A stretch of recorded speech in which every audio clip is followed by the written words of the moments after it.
Recently wanted to pick up. There are a couple of available champions. Shyvana is available. That was the ban that wasn't put through this time. That would be a good pickup for them. Rengar as well is available after the bans phase. So they're still waiting to see what they're going to pick up. So clearly a lot of discussion out of Superteam EU Kappa on what they want to play here. Yeah, it's interesting. Like, Shyvana is usually something you'll pick up early because it's very safe, can be top lane, can be jungle. You can fit the rest of your composition around it, and it's just a very solid pick. Like, it works everywhere really well. But we'll see exactly what they lock in. You're a couple seconds ahead, so... Yeah, it was Shyvana that they ended up Okay. picking up. So nothing surprising there. Yeah. First pick Shyvana, very standard. I believe we've seen it in most games today that Shyvana has been available. Yeah, you don't look like a genius, you don't look like you have a crystal ball to call that, but it's always nice when it happens. And we'll see what Eternity do in response. So a lot of the priority early picks have been taken away from these guys, so we'll see exactly. It might just be composition picks we see here. One of those things that I would like to say that I borrowed Jat's crystal ball, but unfortunately this one you could pick with a blindfold on. Yeah. So, yeah, what will Eternity look to pick up in exchange for that? Again, these teams are taking a fair while over what they wanted to play, and I wonder whether that's because of the bans here. Of course, Vi was played in the last game, banned out now. Lee Sin wasn't banned in the first game, has been banned this time. So looks like Maweth is going to pick up Elise and a Jinx alongside that. So fairly common picks, but they're taking a while over deciding. Fantastic. At least they have the Spider Queen here, and also picking up Jinx. Yeah, it's not too surprising at all. Now, Chewed Up and Jinsu, what will they pick up here? Because Chewed Up has played a number of AD carries with all of the games we've seen him. We've seen him play quite a bit of Ezreal previously in Season 3. Ezreal not played so much these days, but still does have his place in a good few team compositions. They'll go with Gragas again to take that away from Torodos this time, so it will be on the team of Superteam EU Kappa.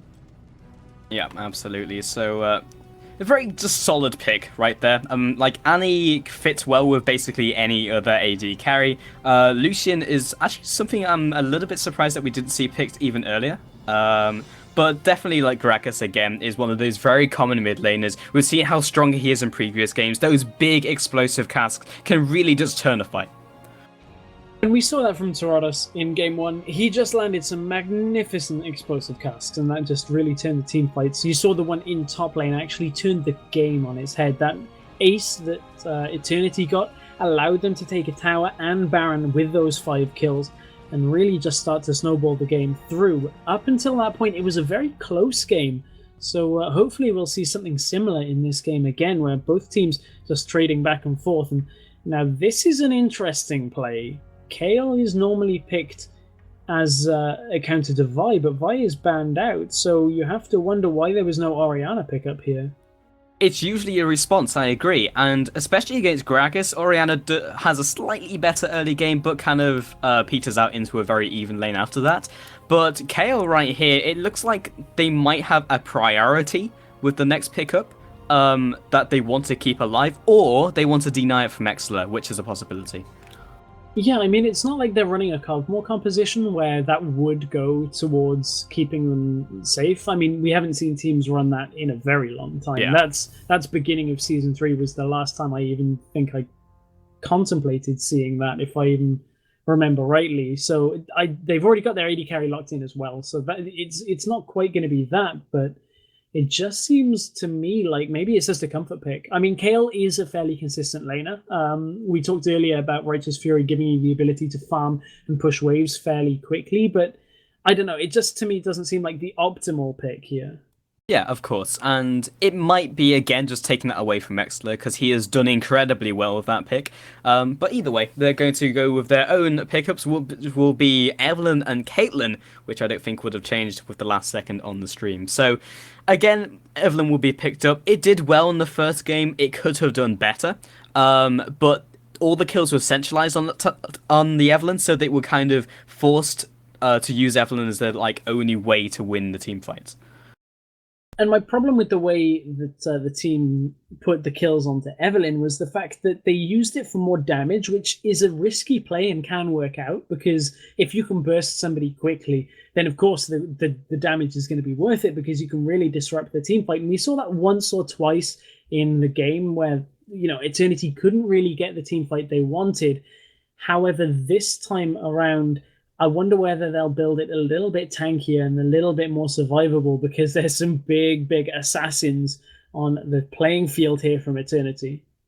Yeah, and especially when you're playing against Elise, like, it's so easy to read your opponent. Well, I say easy, but it's easy in the sense that if Evelyn does find herself Elise, Elise will just kill her one-on-one early. It's very difficult if they find themselves out of position, if the gank is very like telegraphed, that Elise can just find himself there. Mowoff will just completely destroy that gank before it even happens. So it looks like all the teams are locked in. That Kha'Zix pickup again, going towards that that amount of damage on the assassins, and I'm waiting for a trade here. Actually, Kale top lane has been played, but isn't exactly the most Welcome to season 2. Yeah, I'm thinking we're in season 2 here, although Kha'Zix really wouldn't have been existing available then. Yeah, but wow, okay, so it's been locked. Kale top lane going up against the Shyvana. Interesting. I guess not actually. Go ahead. Well, I was going to say, I guess we'll have to see what the result is, because we've got to head for a very quick break here before we get stun. It will result in a lot of damage, and in a straight-up trade, Stratagas and Nikos will come out better, because Caitlyn doesn't trade amazingly, but over time, they'll just grind them down with that insane poke range. And we will be back on stream very shortly, guys. Hopefully you have stuck with us. Looks like we are back live. There's a couple of little issues with Twitch here and there have risen their heads throughout the day, but nevertheless we are in game number 2 between Eternity and Superteam EU Kappa, and big harass being put down already in that bottom lane.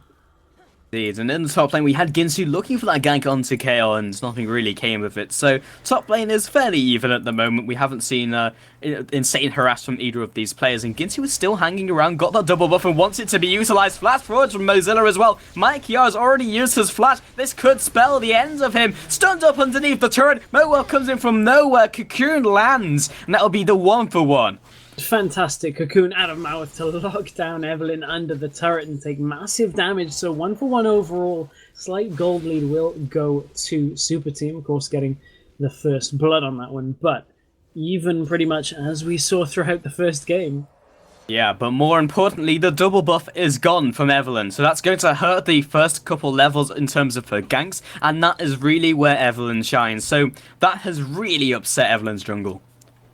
And Evelyn will struggle a little bit, as you alluded to there. Of course, would like to have that blue buff for that extra cooldown, mana replenishment as well. Mana reduction. I was going to say mana reduction is something that Evelyn would not like, but we are into our third best of 3 of the day, so at some point there had to be some kind of faux pas. But yeah, I'm surprised that lasted this long. Yeah, we've been casting for quite a long time now, not quite into the early hours of the morning, which sometimes happens during these Challenger tournaments here, Stress, so hopefully that doesn't happen, but I don't think it would. And everyone just goes back to farming. Yeah, Mawith looked for a gank there in the middle lane. Couldn't quite find it, so we'll return to the enemy jungle, actually, not returning to his own. Up in that top lane again, there's a lot of trading back and forth between the two top laners, but bottom lane is where the focus is going to be, because the junglers are about to converge. Yeah, Mowoff has moved down, does not quite connect Cocoon, it was a pixel away. Yarrow found himself the stun, jump up, jump down onto the minion line, and it doesn't look like they can go any further as the Flame Chompers lands onto all 3 players. I didn't realise you were a member of House of Pain. That's Don't worry. Sorry, that's someone's gonna get that reference, and it wasn't me. Somebody will get that. I should not bring music references into this, but nevertheless, neither jungler really managed to get anything off there. And again, trading just blow for blow back and forth here between these two teams. Oh, so close. Looks like nobody really has the number of the either.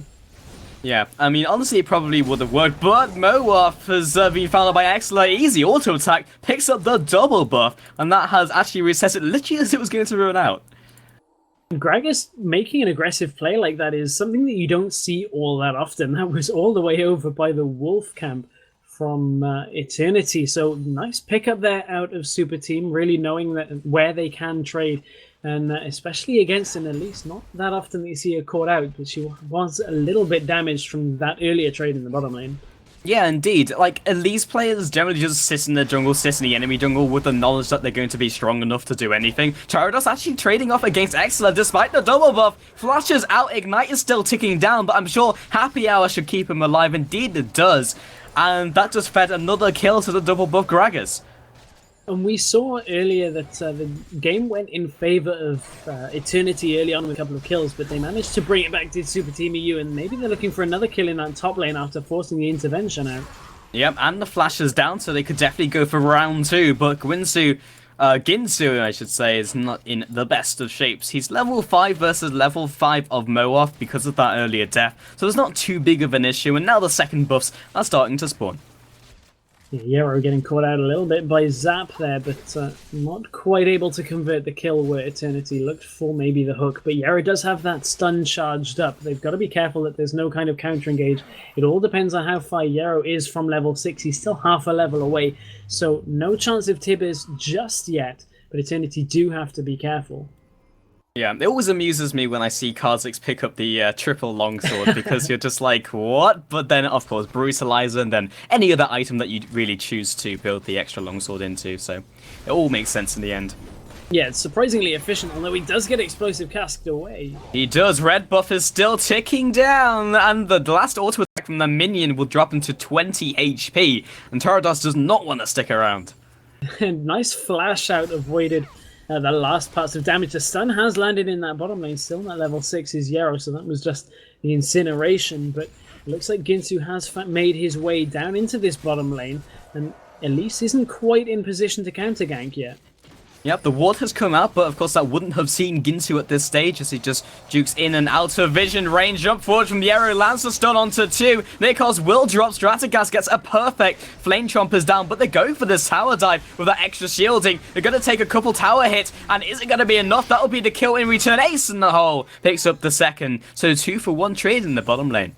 I think Super Team EU will be happy with that. Anytime you can get the advantage on the kills there, that is always a good thing, but will they be able to push down this turret? Elise is there to defend, and Shoot Up and Yarrow really don't feel confident, or at least choose not to take down that tower, even though they did have a bit of a minion wave there. So a conscious decision to keep that lane in the 2v2s, and why wouldn't you when you look at the CS difference? 66 to 45 here at 9 minutes into the game. And plus, Caitlyn just picked up a red buff from that interaction, yeah. So that just means there's very little chance of Stratogas and Nikos not only trading off effectively, but getting into that trade before they're already being chunked down to about 50% from severe poking from that Caitlyn. Mozilla jumps onto Mike Yarrow in the top lane. Intervention is live, so is both of his summoners, but it does knock him down to about 25% HP. And that's one of the difficulties in this Kayle lane, is I'm just not too sure that past the intervention and the heal that'll come out from Kayle, she can't really take the damage from Shyvana, whereas on the other hand, Shyvana will really want to trade in those fights, and Tauros lands on a barrel. Ignite is ticking. It will be enough to pick up the kill for Gragas. Yeah, Exeler just takes a drink as his foe just bleeds out in the middle lane, and Yarrow just confirming that vision in the bot of the bottom lane, and now the dragon is live, so it looks like this might be an objective they'll want to go over since Charados is in the death chamber. Now, how will they be able to snowball this Gragas? 3-0 with 65 CS, so on his person right now is 1300 gold. Wouldn't be surprised to see them pick up the rest of that Athene's Unholy Grail. I think he's a little bit away from actually completing that item, but alongside that double Doran's Ring and the Fiendish Codex, didn't actually complete that recall, so will push the mid lane a little bit further. And Shyvana doing what Shyvana does, especially against a lane opponent that can't really duel her, and that's farm out behind the turret. Mozilla has to be careful that the rotation doesn't come across from Maweth, but I think Mozilla's done this enough times to know exactly how far he can push that button. Yeah, and it means that he'll at least draw the jungler's presence into the top lane, means the rest of his lanes can be very safe in that fact. And plus, just as soon as he just sees him through the fog of war, then he's going to be very happy. And now that they've seen him in the top lane, guess what? It's an easy dragon. Yeah, and that's just really smart play by Mozilla there. They knew exactly how far they could push that, and that is going to be an uncontested dragon. That's just really smart map awareness out from Superteam EU. Yep, Mozilla's aggression past that turret has resulted in the objective being taken 6-2. The objective advantage to Super Team Kappa, and they are in very good shape. So, most likely Mozilla will just carry farming behind the turret. There's no reason not to. Dragon's Ascent comes through. He might look for the kill here on Mikey R. Intervention comes down. Still has the flash and ignite, but the ultimate has already been used. Chewed Up takes down Radagast, and the fresh double kill in the bot lane. Yeah, that was not even using Tibbers because they didn't have the flash Tibbers available. Sorry, it was using Tibbers. What am I talking about? Yero gets stunned down under the turret, will get picked off as the turret goes down, and Maweth now on the run. Yep, Repel comes up, drops down onto the white. I'm never sure what to call that, but we'll be dropping onto it regardless. 109 gold, nice. That's one of those faux pas is that Taradas gets aggressed upon by Exile in that mid lane. Both of them trading off fairly evenly. Looks like they want to disengage though. Yeah, and Tarados does not want to go anywhere near that. Exler clears the minion wave and backs on out. So 3-0-0 in very good shape, 1 tower advantage, and they're just gradually getting ahead, which is different from the first game where we just had both these teams in a very even state until we saw Eternity really pushing forwards and securing the game. It's always confusing when you have an Annie and you're trying to recap a team fight. Because I was looking at mid lane with the engagement, and when Tibbers is on the field, it's not grayed out. Yeah. So I was like, Tibbers is still available. No. Oops. Oh well, one of those things. But yeah. Again, I still question this Kayle pick for this top lane because I really don't feel like Kayle can duel Mozilla, and that's what you need against the Shyvana, is somebody that can stop her from pushing. Maybe as Kayle gets stronger into this game, they'll be able to prevent that kind of push, but right now it's just not doing the job that they need it to. It's interesting that it almost feels like they're just conceding that lane, saying this is going to lose, therefore we'll throw down the Kayle pick as a composition pick, and then just see how it goes. And now with the rest of the team around this jungle, they have great picking potential, but so does the team of Eternity as they collect themselves one onto Yero. Yeah, they do get the first one. No real chance there to get any more, even though they would like to get that Kha'Zix to reset like we saw Charu do earlier for Meet Your Makers, but now Exile gets stunned in place. Has to be careful that he doesn't overstay his welcome in this jungle, because we just saw Eternity pick Yarrow off. They can do the same with pretty much any member of Super Team EU, provided the numbers are in their favour. And it's funny how comfortable Mozilla is feeling right now that he's picked up a damage item first. Yeah. This is something you just hardly ever see from a top lane Shyvana. Yeah, that was something I was going to point out when we headed back to that top lane. Normally you'd see a defensive item, and we've commented before that you'll see a Blade of the Ruin King maybe as a second item if you're feeling incredibly confident in the lane, but to get it first means that Mozilla's going to be a little bit squishier, and actually may result in Mikey R being able to trade a bit better, especially with Maweth around. They do have an inkling that he's there, but the damage out of Mozilla is crazy strong right now. He still has Dragon's Descent, so Maweth did not want to go any further. Dragon's Descent, blind, tries to pick up the kill. Repel comes up. Michael zoning him away from the drop-down point, and he will back on off. Excellent, meanwhile, goes on a rampage. Tarados gets locked up using Agony's Embrace. Tibbers comes down, does not quite connect, and Shoot Up is behind the turret. Good guy, Fresh blocks that route, and the middle tower will be dropping. Yeah, and they're also pressuring bottom tower as well, with Mozilla still farming out behind the outer tower, going up against Mikey R. You can see Mozilla is fairly low on health comparative to Mikey R, but I really still don't know whether Mikey R can trade against him. Probably no. Mozilla has been winning this lane up until this point, has just basically 1v2'd. I don't think Mikey R has the trading potential just yet. We'll see what he does with the itemization, but Mozilla going with that early damage item, you saw how much burst that was, even onto Mowaf, who's 3-1. Yeah, I can't get over this Kale pick. It's just something that I don't know whether it's worked out for them against Shyvana in previous games, or as you said, it's a composition choice, and it just seems to me that although obviously the player's skill of Mikey R is apparent, you saw him in the last game. He's even doing a fairly consistent performance against the Shyvana in this game, but it just seems like there's this mismatch of styles, and it's just not lending itself towards Eternity being able to hold back the rest of Super Team EU. It's pretty funky as well, because for anyone who hasn't really watched much of Mikey R, but Tarados in the mid lane gets hit by Exler once again with that combo Ginsu from the side. See where he goes, where will he stop? In fact, it will be trying to kill Exler, moves even further forwards, but the tower shot takes him down. Super Mega Death Rocket comes across. Takes down Exler. Exel actually moved just into that one. I think he'll probably kick himself for getting hit by that. But it does, however, mean that they had a read on where Jinx was roughly. They had a line of where the origin of that Super Mega Death Rocket was. So Super Team, even after losing Exela, will push forward. Tarados wasn't up either. So the 4v4 would have been in their favor anyway. So they pushed down that middle inner turret and looked for the dragon. They found Mauer. Oh, the aggressive flash forwards, in fact, from Elise. Jumps over the wall using that lantern, but with the follow-up, it might be enough. In fact, it won't be, and Tibbers will just be doing his job and tanking up 50 gold goes to that team of Eternity, not Roughnecks, and now they're just taking down the dragon. The difficulty in this game is 3 players have a Roughnecks tag, and 1 on Super Team has a Reason Gaming tag. So, yeah. And considering we were casting Reason earlier, I keep wanting to call them Reason. So if I stammer over that, that is why. But Super Team EU feeling pretty confident in this game. The Kappas have been thrown out in the in-game chat after Tarados Not sure if you caught that. And Mozilla were trading over the wolves. Yeah. I didn't quite see who got it. Yeah, I think it went to Shyvana there, with like a blind E over the wall, which was pretty fantastic considering it's only level 3 at this stage. Nice. The Kappas are out in force, as I expect chat to raise their Kappas fairly soon. There we go. Always nice to see. The full cycle of Twitch chat has been restored. It's like the circle of life, just with more Kappa and Frank-Z.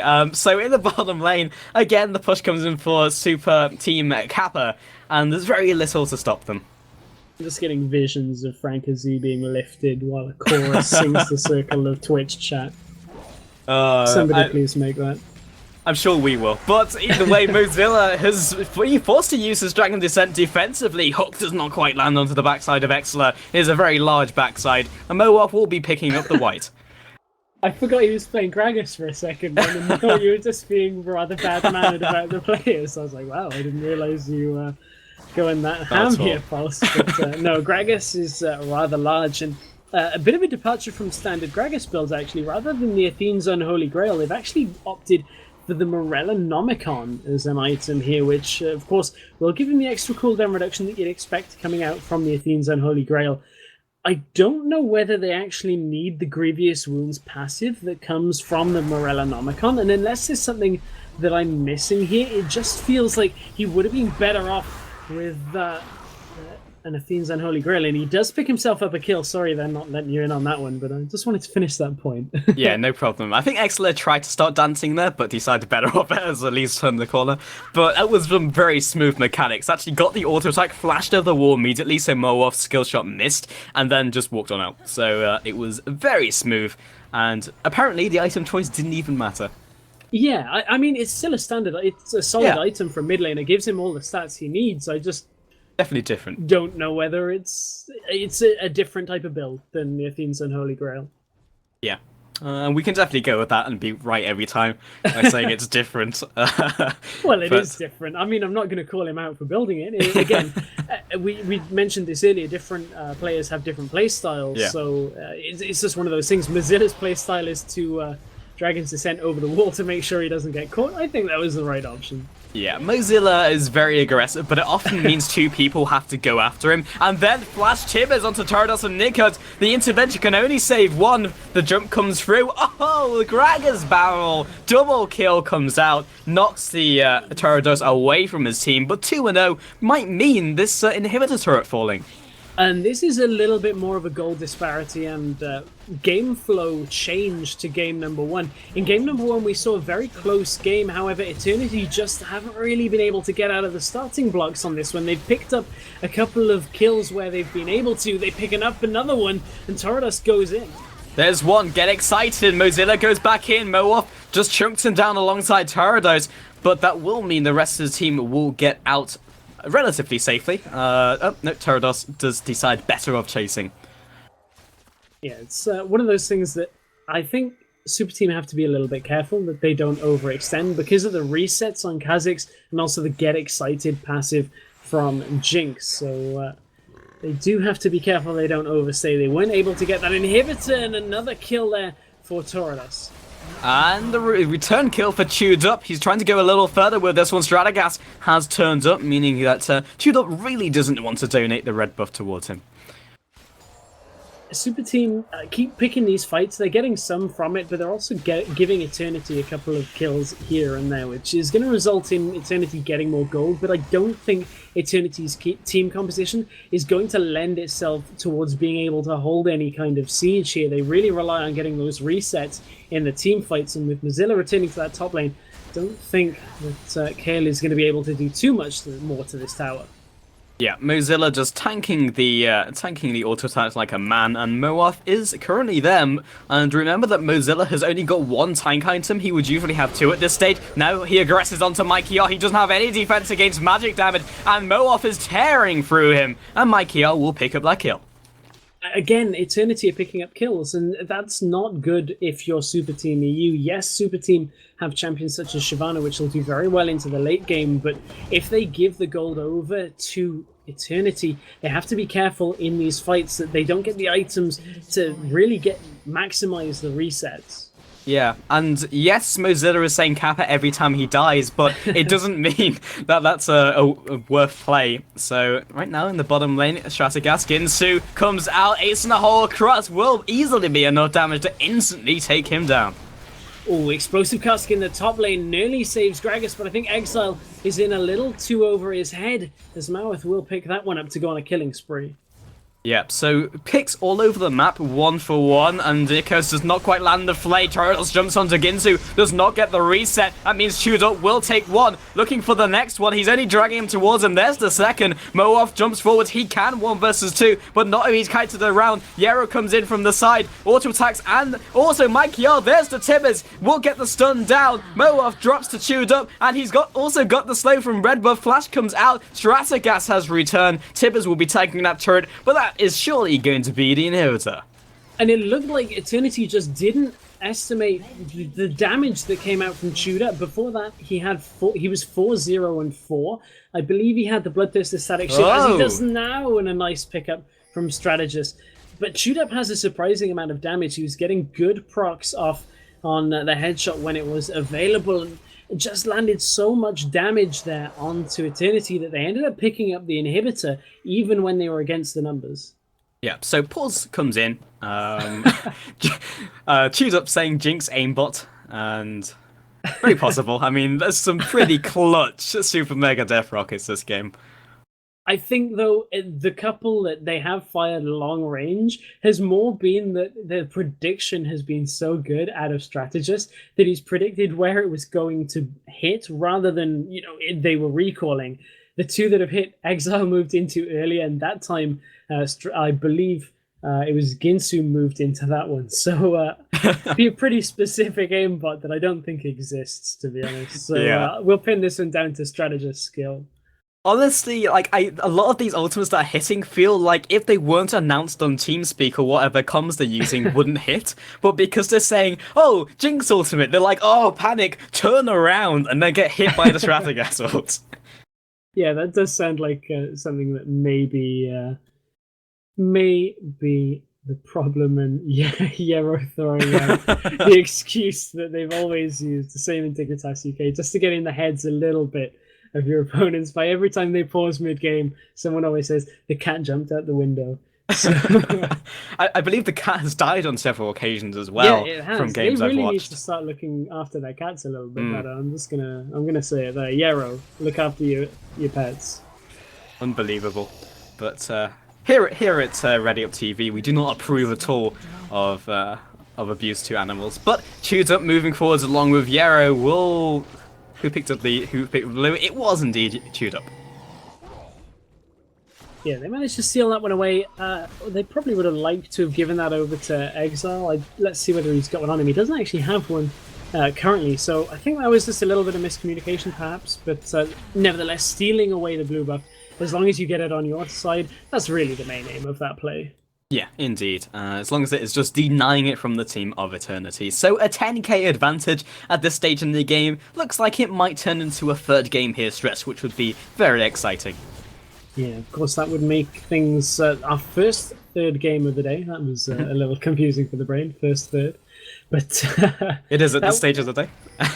We do have another best of three coming as well, as we'll see Ocelot's team in action. That will follow this best of three. But this is game number 2 here between Eternity and Superteam EU Kappa in the Scan Invitational round of 8, powered by Netgear, Sound Blaster, and Be Quiet. Now Exile looking maybe for the engage here, but his team aren't really grouped up for a fight yet, so really just throwing those barrels out to deny. Ginsu gets locked in place. And instantly nuked down. Perfect Cocoon once again. Gragasbow comes out, does not quite predict the right place. It doesn't even matter because Chewed Up is legendary. Torodos does pick up the shutdown, and Super Mega Death Rocket this time lands, but does not pick up a kill. Stratogas not quite able to pick up Yarrow, and there's a dragon from the side. Box comes out from Nikos to kind of keep him away from Stratogas for as long as possible. Gragasbow over the wall picks up another. Nikos is the only one left standing who is willing to fight, backing on off with the flash. Mozilla is looking for the next one, and Torodos has recalled only to save his base.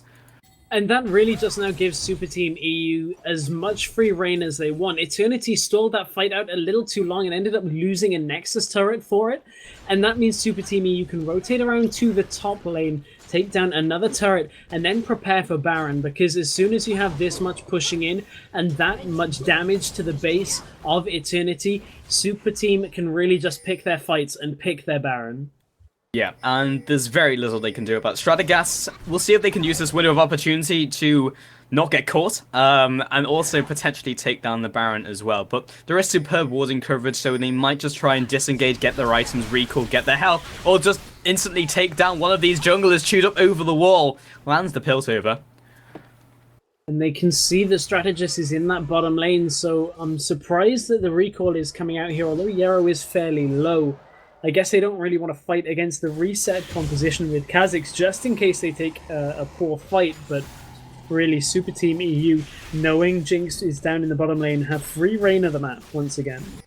Yeah, they really can't afford for anyone to become an instant reset for Kha'Zix, because as soon as one person goes down, it just becomes the reset train for Torodos, and that's the opposite of what they want. So they need those squishies to be at least as high as they can be before entering a team fight.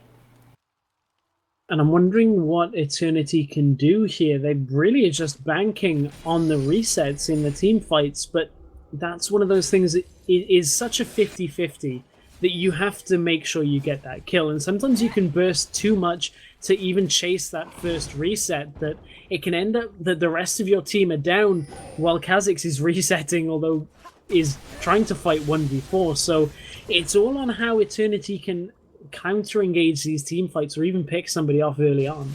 Yeah, indeed. And Shyvana, unlike most Shyvanas, has picked the earlier Blade of the Ruined King, so they've got a lot of damage even on the Bruiser, who will be diving onto the back line. So already we do see the team of Superteam Kappa moving into the top lane, seeing if they can get themselves another inhibitor turret. That would be their ideal prize, but not getting caught would also be good. All the skill shots will miss Mozilla. Yeah, the inhibitor has respawned in the bottom lane, so that means that no more super minions will be pushing through. The last one was killed as well, so that wave will return to some sense of normalcy, and means that really this top lane isn't as open as Superteam EU Kappa would really like. So they're going to fall back, I believe, get some more ward coverage of the jungle, deny any coverage, but Eternity have nice blind stun their lands, but not really enough to follow up the engagement because they don't know how many members of Superteam EU are there. They know it's hitting someone, but they don't know how many it's actually taking down. So, you know, we'll just see the rotations come in from Superteam Kappa. They're finding it very difficult to take down one of these inhibitor turrets unless they get themselves a pick. I'm a little surprised they haven't just mobilized towards the bottom lane. They're very focused on trying to get themselves a kill. Yeah, I was just thinking that myself. They haven't really started to rotate down there. They do want to make sure all lanes are pushing, and now bottom lane is the only lane that isn't pushing towards them as ping goes out. One of those damage warnings, but I believe it was only Mikey just taking a tiny amount. And now Superteam will rotate down. Dragon is up in 40 seconds, and on the current patch, of course, Dragon is a little bit more worth taking at this point in the game. It used to be that the gold was fairly linear, but at this point in the game, worth a little bit more so that they can keep Dragon relevant as an objective. Yeah, it means that teams won't just simply ignore it when it starts spawning, and it means that the winning team will just take it anyway, and there'll be no point going over it, but trying to contest it, but they will be taking it. So, right now, in the bottom lane, they will be clearing up this ward, so making sure they cannot get any of that extra vision that they want from there. Ace in the hole comes through, lands onto Mikey R, combos with the explosive cask, and now they go for the fight as well as they can. The jump in and the intervention from Tarados doesn't instantly take down Chewed Up, and the ultimate used quite preemptively from Jinx as well. First kill onto Tarados, inhibitor will surely fall off the back of that, and now they also have a minion wave. We'll see how far they can roll with this stress as the Tibus comes in. First kill, second kill comes out, looking to get themselves another. Mozilla is so incredibly tanky. This might be the game here and now.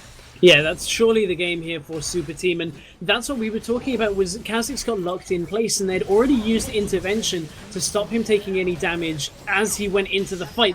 It looks like they're just going to pick up kills at the back of this one, and it will go in favor of Superteam EU Kappa. Really good game out of them to bounce back and tie this series up 1 game apiece. Yeah, so again, it's at the stage where we have to question the KO pick, because I honestly feel if Eternity had a more conventional pick at the top lane, and maybe more boring pickup, one might say, it might have just won them the game. Yeah, and that's the difference. Is I wouldn't go so far as to say, and I know you're not implying that